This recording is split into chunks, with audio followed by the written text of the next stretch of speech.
கர்த்தருக்கு சோத்திரம். ஆண்டவராய் இயேசு கிறிஸ்துவின் நாமத்தினாலே ஆத்ம தரிசன ஜெபைக்கத்தின் சார்பில் எங்கள் அன்பான வாழ்த்துக்கள். இன்றைய ஆன்மாவின் ஆகாரமாக ஒரு வசனத்தை நாம் தியானிக்கலாம். நீதிமொழிகள் 19ஆம் அதிகாரம் 23ஆம் வசனத்தில் ஆண்டவருடைய வார்த்தை இப்படியாக சொல்லப்பட்டிருக்கிறது.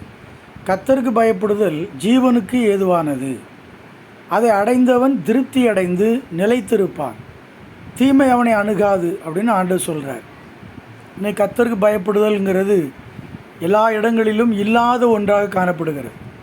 மனிதனுக்குள்ளே தேவையில்லாத பயம்லாம் இருக்குது. மனித வாழ்க்கையில் மனிதனை குறித்த பயம் இருக்குது. மனுஷனுக்கு பயப்படுதல் கண்ணிய வருவிக்குன்னு ஆண்டவர் சொல்லியிருக்கிறாரு. பிசாசை குறித்து பயப்படுறோம், வியாதியை குறித்து பயப்படுறோம். ஆனால் கர்த்தருக்கு பயப்படுகிற அந்த பயப்படுதல் தான் இன்றைக்கி கிறிஸ்தவ சமுதாயத்திலும் இல்லை, கிறிஸ்தவை அறியாத மக்கள்கிட்டையும் இந்த மாதிரி தேவனுக்கு பயப்படுகிற பயம் இல்லை. அப்படின்னா கர்த்தருக்கு பயப்படுதல்ங்கிற இந்த ஒரு உன்னதமான அனுபவம் நமக்குள்ளே வந்துச்சுன்னா நம்முடைய வாழ்க்கை ஜீவனுக்கு ஏதுவான வாழ்க்கையாக மாறும். நமக்கு தெரியும், ஆதியிலே தேவன் வானத்தையும் பூமியும் படைத்தார். மனுஷனை அவர் மண்ணினால் உண்டாக்கினார். உண்டாக்கிட்டு அவனை ஆண்டவர் அவனுக்குள்ளே ஜீவனை உருவாக்குவதற்கு அவன் நாசிலே அவர் ஊதினார். ஆதியாகமம் 2:7 சொல்லுகிறது, அவன் ஜீவ ஆத்மாவாய் மாறினான். ஜீவன் அவனுக்கு வந்துருச்சு.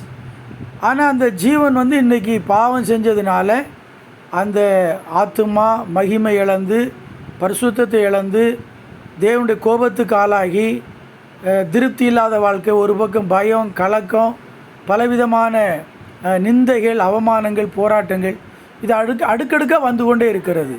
பிரியமான சகோதரா சகோதரி, கர்த்தருக்கு பயப்படுகிற ஒரு அனுபவத்தில் நீங்கள் வரும்பொழுது உங்களுக்குள்ளே கிறிஸ்துவுடைய ஜீவன் உண்டாகும். அது வந்தவன் திருப்தி அடைவான். அந்த உலகம் எந்த மனுஷனும் உலகத்தினால் திருப்தி அடைய மாட்டான். ஆனால் கர்த்தர் ஒரு மனிதனுக்குள், இயேசு கிறிஸ்து ஒரு மனிதனுக்குள் வந்தால் அவன் திருப்தி அடைந்திருப்பான், அவன் நிலைத்திருப்பான். இயேசு கிறிஸ்து சொன்னால், நான் மெய்யான திராட்சை செடி, நீங்கள் கொடிகள், நீங்கள் எண்ணி நிலைத்திருந்தால் மிகுந்த கனிகளை கொடுப்பீர்கள்.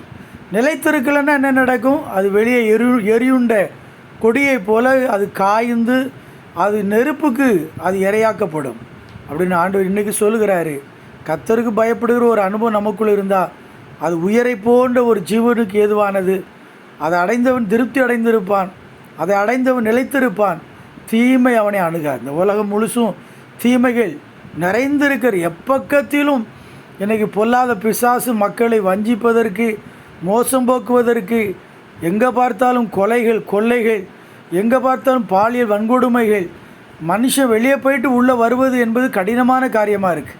ஆனால் ஆண்டவர் இன்றைக்கி சொல்ல, நீங்கள் கர்த்தருக்கு பயப்படுகிற ஒரு சகோதரனாக சகோதரியாக இருந்தால் அந்த அனுபவம் உங்களுக்குள்ளே ஜீவனுக்கு ஏதுவான காரியமாக இருக்கும். அதை அடைந்தவங்களுக்குள்ளே ஒரு பெரிய திருப்தி உண்டாகும்.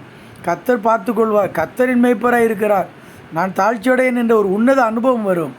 ஆண்டவர் சொல்ல, தீமை அவனை அணுகாது. ஜெபிப்போமா. நல்ல பிதாவே, இந்த வார்த்தையை கேட்டமுடைய பிள்ளைகளுக்காய் சோத்திரம். இந்த வசனத்தின்படி ஒவ்வொருவருக்குள்ளும் கர்த்தர் பயப்படுகிற பயத்தை தாரும். அந்த காரியத்திலே ஆண்டவரே அது ஜீவனுக்கு ஏதுவானதாக திருப்தி அடைந்து நிலைத்திருக்க தீமைகள் அவளை தொடாதபடி காத்துக்கொள்ளும். இயேசுவின் நாமத்தை ஜெபிக்கிறோம் பிதாவே. ஆமேன், ஆமேன்.